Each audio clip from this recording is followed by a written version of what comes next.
मित्रों नमस्कार, सुप्रभात। मुगाव पहाड़ उत्तराखंड जेजुटवटी कमला जोशी। आज पहाड़न में इतु खराब मौसम रहा, जनी बरसात मौसम से ठंडली बहुत रहा, कोहरा छाई रहा डनन में यो। तो आज दिनचर्या से 25 मई 2023 और बृहस्पतिवार, जेठ 11 गते, जेठ शुक्ल पक्षी और पिंगल नाम संवत्सर, ग्रीष्म ऋतु और षष्ठी तिच्छा। जेठ शुक्ल पक्षी षष्ठी तिच्छा। आज दिनचर्या दगाड़ आप लोग दिल्य भागवत में जो पंडित जी ने कथा श्रवण करी, आप लोग ले वो कथा सुनिया, जो कथा बता वो लोग उन्हें पंडित जी ने। और नमस्कार मित्रों, दिन के 2 बज रहे हैं। अब समय हो रहा है भागवत कथा श्रवण का, और भागवत कथा श्रवण के लिए तैयारी चल रही है। और कुछ लोग आए हैं हमारे गांव से, पिपलेत से आए हैं, महिलाएं और बुजुर्ग महिलाएं हैं ईजा से मुलाकात के लिए। देखते हैं। ये पिपलेत बैठे आ रहा नहीं ये अब आपकी वीडियो बना रहा हूँ मैं, तो ये सब सयाण बुढ़ी में सारे भागवत सुननी और इला बड़े सुनन भले वहाँ जनन भले, ये तो जल ये जिले बड़े सुने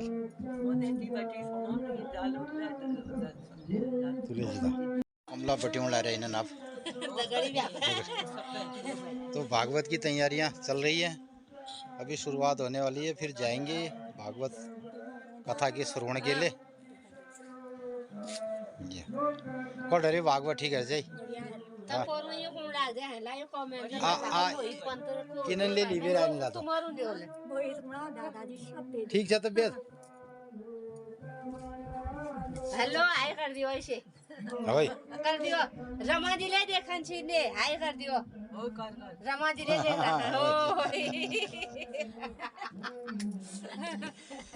रमा दीजा कह दी देख ली वाला आज देखो रमा जी देख लियो आयो भागवत में तुम्हार बोजू आछन यो तालगुड़े बोजू आछन यो हमारे गाला इले देखी गया हां मेरिया ओए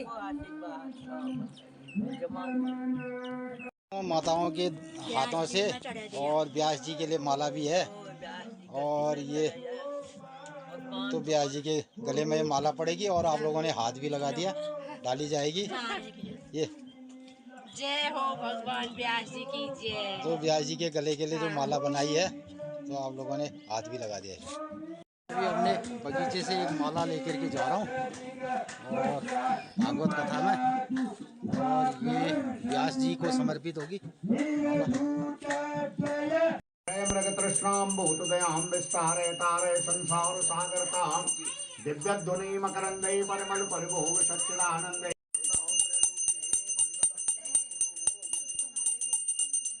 जय जय गोपाल जय जय गोविंद जय जय गोपाल जय जय गोविंद जय जय गोपाल जय जय जय गोपाल जय जय राधा रमण हरि गोविंद गोपाल जय जय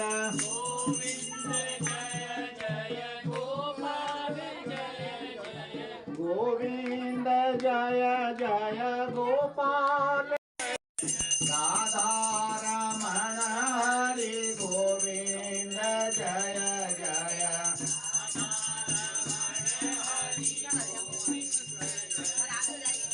गोविंद जय जय गोपाल जय जय गोविंद जय जय गोपाल जय जय राधा रमण हरि गोविंद जय जय राधा जय जय गोविंद जय जय गोपाल जय जय राधा रमण हरि गोविंद जय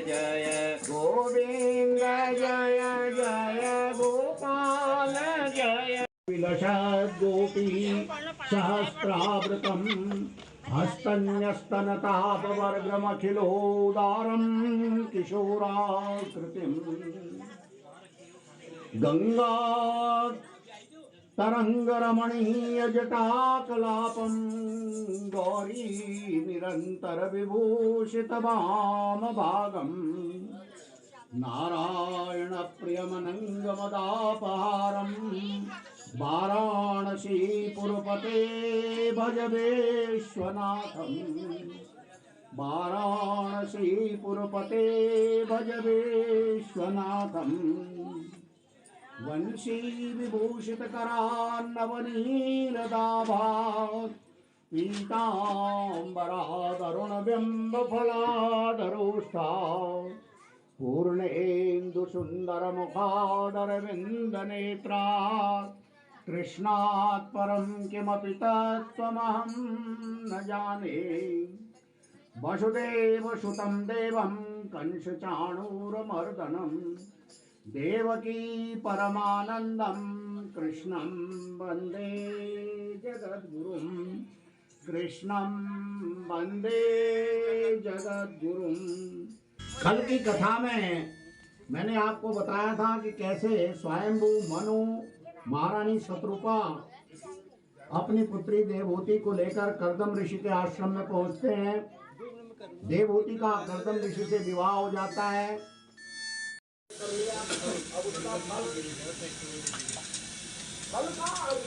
पूरियाँ बन रही हैं और ये करारी पूरियाँ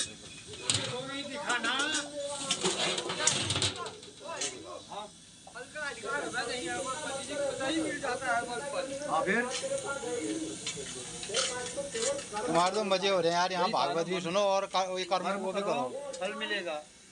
अब गाड़ में भैया जा नहीं हो रहे यार, कांबेड़ मिलो। सबसे बढ़िया तो तुम्हारा ही हो रहा है यार। यहाँ पर सबसे बढ़िया तुम लोगों का ही हो रहा है। कर्म भी करो और भागवत भी सुनो। फल की कोई इच्छा नहीं कर रहे हैं। हैं? फल की कोई इच्छा नहीं कर रहे हैं। फल तो आकाश से गिरेंगे तुम्हारे। अरे गुरु क्या भिंडी बनी है आज? भिंडी और आलू।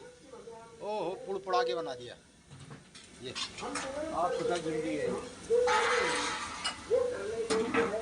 ये देखो, और उसमें लौकी सकिया मिर्च। तो ऐसा रहता है गांव पहाड़ में। और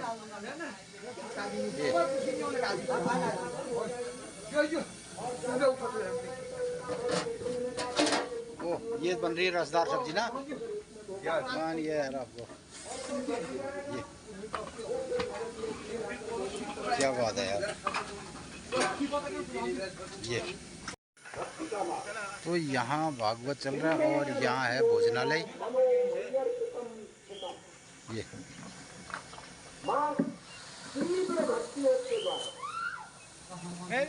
अन्य कन्याओं का विवाह तो ऋषियों से किया, लेकिन एक कन्या का विवाह भगवान शिव से हुआ जिसका नाम सती था। तो राजा कहते हैं महाराज मैंने तो सुना है कि सती ने अपने पिता के यज्ञ में अपने शरीर को भस्म कर लिया था, समाप्त कर दिया था। कैसे माता सती को अपने पिता के यज्ञ में अपने पिता के घर जाकर अपना शरीर त्याग करना पड़ा। कहते कि एक बार ब्रह्मा जी ने दक्ष को प्रजापतियों का अधिपति बना दिया और प्रजापतियों का अधिपति बनने के बाद ब्रह्मा जी ने एक सभा बुलाई, आमंत्रित किया गया और उनको सम्मानित किया जाना था। ऋषि मुनि गंधर्व किन्नर आदि वहां पहुंचे, सारे देवता वहां पहुंचे, उनका भी आसन लगा था, भगवान शिव भी वहां पहुंचे। उन्होंने किया तो सारे लोगों ने खड़े होकर उनका स्वागत किया, उन्हें प्रणाम किया और ध्यान में ही उन्हें दिखाई दिया कि दक्ष प्रजापति आ गए हैं और उन्होंने ध्यान में ही मन से उनको नमन किया। लेकिन दक्ष प्रजापति को क्रोध हो गया। उसने मन में सोचा कि ये शिव इतना अहंकारी है, कर के लिए बड़ी बड़ी विद्वेषपूर्ण बातें दक्ष प्रजापति करने लगे। कहने लगे कि ये संसार है, सांपों को गले में लपेटता है फिर भी मैंने विवाह इसके साथ कर दिया, लेकिन इसका अहंकार देखो, ये अपने स्थान से उठा नहीं। काम कर दिया था, अब ये नहीं देख पाए हैं तो मैं क्या करूं। और दक्ष ने साफ दे दिया कि भगवान शंकर को आज से यज्ञ का भाग ना मिले, यज्ञ में इनका भाग ना दिया जाए। उधर ने कहा कि जिस मुंह से, जिस सिर से तू बकरे के समान मैं कर रहा है, तेरा सिर बकरे का हो जाए। जो बैठे हुए थे भृगु आदि, जो ब्राह्मण बैठे हुए थे, उन्होंने भी दक्ष का समर्थन किया। मैं ब्राह्मणों को भी साफ देता हूं कि वो सर्वलक्षी हो जाए, बनकर दर दर भटकते रहेंगे, दर दर जाकर याचक बनकर भटकते रहेंगे कि ऋषि जो है वो पाखंडी हो जाएंगे। इस प्रकार जब आपस नंदी और इधर दक्ष प्रजापति और भृगु आदि ऋषि तो भगवान और अपने कैलाश में चले गए। इधर सभा भंग हो गई, सब अपने अपने स्थान को चले गए। दक्ष प्रजापति के मन में आया कि भगवान इस शिव को कैसे नहीं दिया जाए, तो दूसरे लोग प्रारंभ करें, इससे पहले मैं ही प्रारंभ करता हूं कि भगवान शिव को उनका भाग ना दिया। पुरी में पहुंच जाते हैं और बागीचे में भ्रमण करने लगते हैं। रंजन उस युवती पर मोहित हो जाते हैं। बहुत दिन हो गए, एक दिन राजा के मन में शिकार खेलने की इच्छा होती है और राजा वन में चले जाते हैं, शिकार खेलते हैं। और जब शिकार खेलकर राजा आता है तो रानी, वो युवती कुपित हो जाती है। बृहस्पति शव नाम के एक बड़े यज्ञ का आयोजन करते हैं। हरिद्वार के कनखल नगरी में, जहां उनकी राजधानी थी, वहां एक बड़े सुंदर विशाल यज्ञशाला बनाई जाती है। उसमें सारे देवताओं के आसन लगे हैं, ऋषियों के, मुनियों के, यक्षों के, गंधर्वों के, किन्नरों के, सबके आसन लगे हुए हैं। थे उनके आसन लगे हुए हैं, ब्रह्मा विष्णु आदि सब देवताओं के आसन लगे हैं। और सब लोग यज्ञ में पहुंच रहे हैं, कोई 2 दिन पहले से, कोई 4 दिन पहले से। आकाश देवता और उनकी पत्नियां जा रही हैं, यक्ष यक्षिणियां जा रही हैं। कि बहुत विमान पृथ्वी की ओर जा रहे हैं, क्या कारण? देवलोक से देवता लोग और ये सब लोग कहाँ जा रहे हैं? भगवान सुनी की अनसुनी कर देते हैं, मुस्कुरा देते हैं, फिर ज्ञान के पास जाती हैं, कहते हैं महाराज पृथ्वी पर मेरे पिता ने, उन्होंने मुझसे बैर ठान लिया है और मुझे अपमानित करने के लिए ही उन्होंने इस यज्ञ का आयोजन किया है। और फिर उन्होंने निमंत्रण भी तो नहीं दिया है ना। अगर उन्होंने निमंत्रण दिया होता तो हम वहां जाते। तो माता पार्वती कहती है कि महाराज आप क्या बात कर रहे हैं निमंत्रण की। तो वो पत्रवाहक मार्ग में ही कहीं बीमार हो गया हो, नहीं आ पाया। अभियंती सौहृदम भर्तुर गुरोर देह कृतश्च निकेतनम, बिना बुलाए हुए भी पिता के घर में, अपने बंधु बांधवों के घर में और अपने गुरु के घर में, अपने पति के घर में कभी भी जाया जा सकता है। ये निमंत्रण की क्या आवश्यकता है? भगवान शिव समझाते हैं, कहते हैं देवी ठीक है, जो तुम कह रही हो ये अपनी जगह बिल्कुल ठीक है, लेकिन देवी विद्या तपो वित्त वयुर्वपाकुल है। देवी विद्या, तप, वित्त, सुंदर शरीर और सुदृढ़ युवावस्था यदि उच्च कुल में प्राप्त होती है, किसी संत को, महात्मा को, सज्जन को यदि प्राप्त होती है, सत्पुरुषों को प्राप्त होती है, तो ये उनके लिए गुण बन जाती है और उसका लाभ समाज उठा। अच्छी विद्या, तपोबल, धन संपत्ति, सुंदर शरीर और सुंदर युवावस्था यदि दुष्टों में आ जाती है, तुम्हारे पिता अहंकारी हैं, उनको उच्च पद मिल गया है, उसके अहंकार में वो मेरा अपमान कर रही है। और सती कहती है कि महाराज ठीक है आप नहीं जाते, अगर आप बिना बुलाए नहीं जाते, बिना निमंत्रण के नहीं जाते, तो वो तो मेरे को पिता है, मैं जाती हूँ। भगवान कहते हैं देवी तुम्हारा जाना भी कल्याणप्रद नहीं है। प्रतियादन अवस्थितात्मनाम, जो अपने यहाँ आए हुए पुरुषों को या मेहमानों को कुटिल दृष्टि से भौं चढ़ाकर देखने लगते हैं, ऐसे लोगों के यहाँ कभी नहीं जाना चाहिए। ये हमारे बंधु बांधव हैं, मित्र हैं, घर परिवार के हैं, ऐसा समझकर देखत ही हर्षे नहीं, नैनन नहीं स्नेह, चेहरे पर अगर प्रसन्नता नहीं आ रही है और सुंदर स्वागत आओ भगत नहीं हो रहा, आंखों में उनके प्रेम नहीं दिखाई दे रहा है, तो ऐसे घर में कभी नहीं जाना चाहिए, चाहे वो सोने से भी तोड़ने वाला हो। भगवान शंकर बहुत समझाते हैं सती को, लेकिन सती का इतना बड़ा यज्ञ हो रहा है, सारा संकर जाने को उद्यत हो जाते हैं। भगवान शंकर भी मन में समझ जाते हैं कि ये तो होना ही है, आसन नहीं लगा हुआ। इधर जैसे ही यज्ञशाला में पहुंचती हैं, कोई उनका स्वागत सत्कार नहीं करता, क्योंकि दक्ष ने अपनी पत्नी को भी, पुत्रियों को भी, सबको कह रखा है कि अगर सती आ गई तो कोई उससे बात नहीं करेगा। सती जब चल पड़ती हैं तो भगवान शंकर अपने कुछ गणों को आदेश देते हैं कि इसके पीछे पीछे जाओ। माता सती अपने पिता दक्ष के यज्ञशाला में प्रवेश करती हैं, एक तरफ को चले जाते हैं। करुणा आती है, मां आती हैं और आकर सती को गले लगा। सती समझ जाता है, बहनों को भी मुंह बंद किया हुआ है।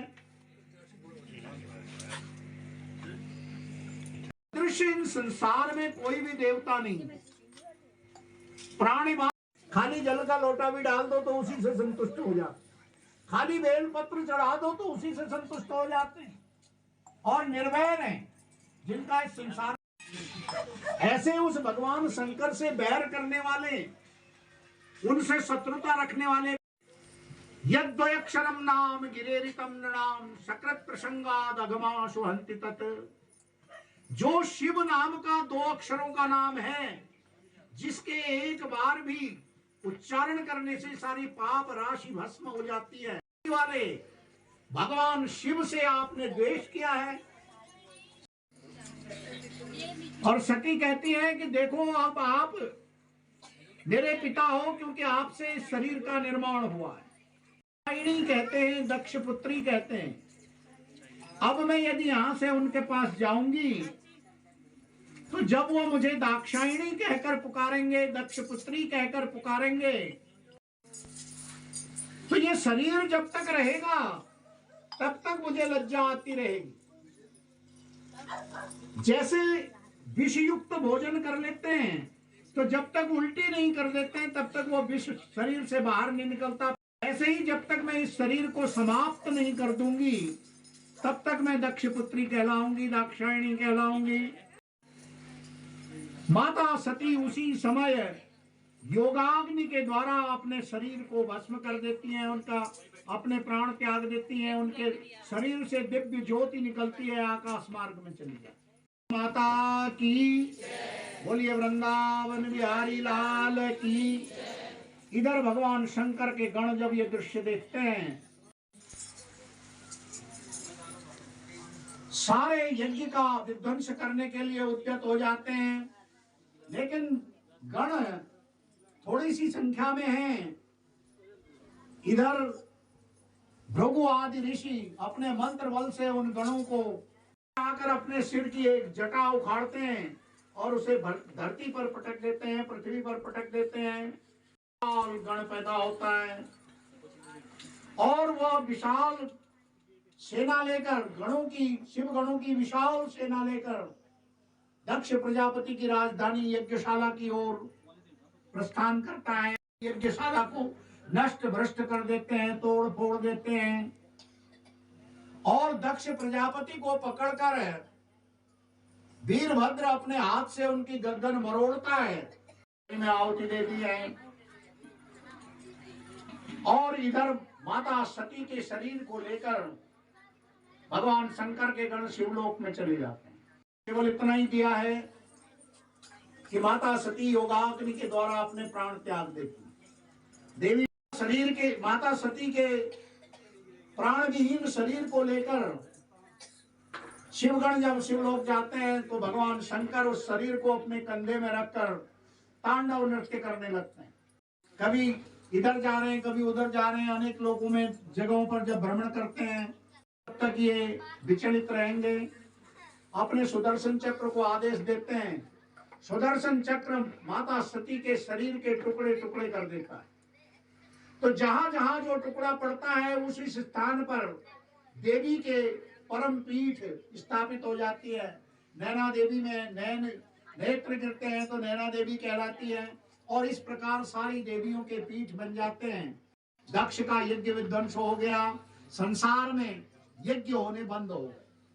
और जब यज्ञ बंद हो गए तो ब्रह्मा जी ने चिंतन किया कि अब क्या होगा। नारायण सारे देवताओं को, ब्रह्मा जी को लेकर भगवान शिव के पास जाते हैं और भगवान शिव से प्रार्थना करते हैं कि महाराज आप चलिए, दक्ष यज्ञ, और नहीं तो इस संसार में यज्ञ बंद हो जाएंगे तो इस सृष्टि का नियम बंद हो जाएगा। सृष्टि संभव, यज्ञ से बादल पैदा होते हैं, बादलों से वृष्टि होती है, वृष्टि से अन्न पैदा होता है और अन्न से संसार का भरण पोषण होता है। महाराज यज्ञ नहीं होंगे तो वर्षा नहीं होगी, अन्न पैदा नहीं होगा, कैसे संसार का भरण पोषण होगा।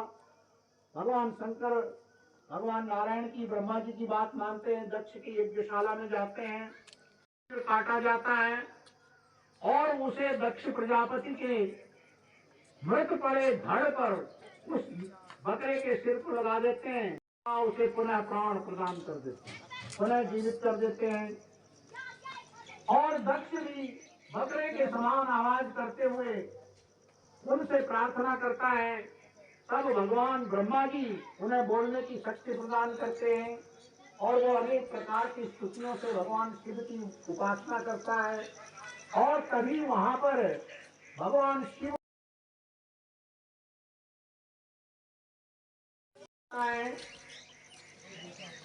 ब्रह्मा जी मंत्रों का पाठ करते हैं, वेद मंत्रों का पाठ कर प्रतिष्ठा करते हैं और वही शिवलिंग दक्ष प्रजापति के रूप में हरिद्वार के कनखल नामक तीर्थ में स्थित है। आप में से कई लोगों ने उनके दर्शन किए होंगे। और दक्ष प्रजापति का फिर यज्ञ पूर्ण हुआ, संसार में पुनः यज्ञ आरंभ हुए। इसलिए शिक्षा मिलती है कथा से कि यदि संसार में सुखी रहना है, गृहस्थ में सुखी रहना है, तो पति पत्नी को एक दूसरे से सामंजस्य बनाकर रखना चाहिए। है कि यहाँ पर मेरे पति का अपमान हो रहा है या ये मेरे पति को नहीं चाहते हैं, या पति कहता है कि देवी यहाँ घर में यदि कोई भी किसी प्रकार का कलह हो रहा है, किसी प्रकार की जिद हो रही है, कलह हो रहा है, तो वह कलह कुछ न कुछ बड़ा बुरा करने वाला होता है। क्या और लोगों की क्या गति होगी। इसलिए हमेशा घर में सामंजस्य बनाकर रखना चाहिए। बोलिए वृंदावन बिहारी लाल की। तुम लोगों को मैं वीडियो में ले तो रहा हूँ, एक आदमी भी भागवत से सुनने नहीं बैठा वहाँ पे अभी तक। देखो मित्रों, ये बच्चे आए तो हैं लेकिन ये भागवत नहीं सुन रहे हैं और मैं फिर भी इनको सबको देख रहा हूँ। और इनका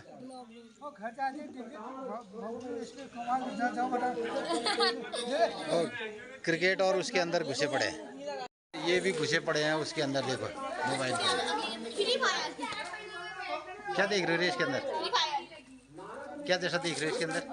फ्री फायर खेल रहे। क्या फ्री फायर खेल रहे? फ्री फायर क्या हुआ? गेम है। तो तुम लोग तो भागवत सुनने आए थे यार, हैं?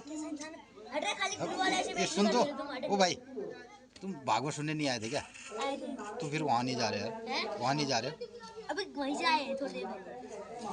आप कौन तो खिलाया आपने? एक गेम खेला है। भागवत सुनने आया था क्या? कथा सुनने आया था? हैं? कथा सुनने नहीं गया? गुंजू तो गई, कथा सुनने नहीं बैठी? बैठी? अभी क्यों आ गई फिर?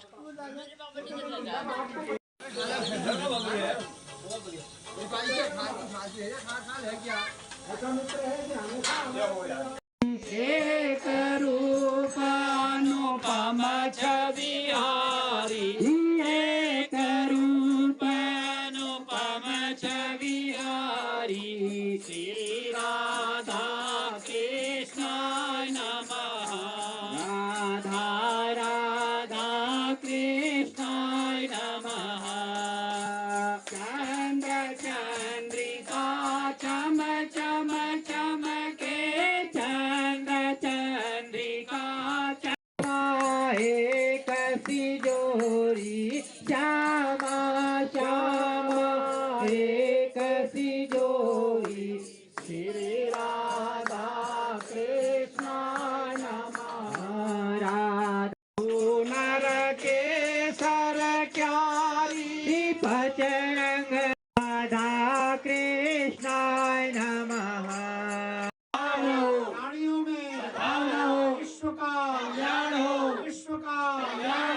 हमार ब्लॉग और हम लोग ना भी दिनचर्या काम धंधा दगाड़ अपन लोगन गणी बतून कस लागा की लागा ये मैं ज़रूर लाइक करिया सब्सक्राइब करिया कमेंट करिया।